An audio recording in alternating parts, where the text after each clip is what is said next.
Another day, another ghost story. Kuya Ken nga pala guys.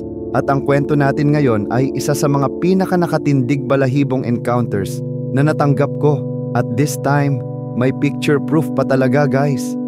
Ang kwento ay galing kay Madam Mariel, isang online seller mula sa Davao City. Kilala si Madam Mariel sa pagbebenta ng mga items mula sa Japanese at American surplus, mga second-hand appliances, furniture, at kung ano-ano pa. Pero ang hindi niya alam, may isang item na magpapabago sa tahimik niyang buhay. Isang araw, may dumating na batch ng mga bagong items mula sa Japan surplus. Isa sa mga ito ay isang salamin. Maliit lang na circle mirror na plastic frame na parang ginagamit pang makeup.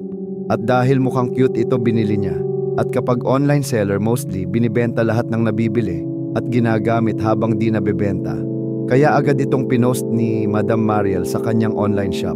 Pero hindi pa man lumilipas ang isang oras, nakatanggap na siya ng mensahe mula sa isang kapwa reseller. Sis, may nakita ako sa picture mo. May mga mukha sa likod mo, sa kanan at kaliwa. Parang may nakasilip. Kinabahan si Mariel. Zinuom in niya ang picture at totoo na nga. May malabong anino ng dalawang mukha sa gilid niya. Isa ay parang mukha lang at ang isa naman ay parang Japanese mask. Nakakakilabot.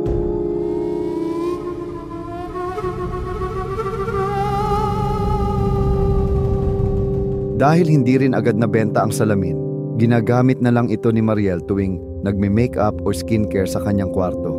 Pero simula noon,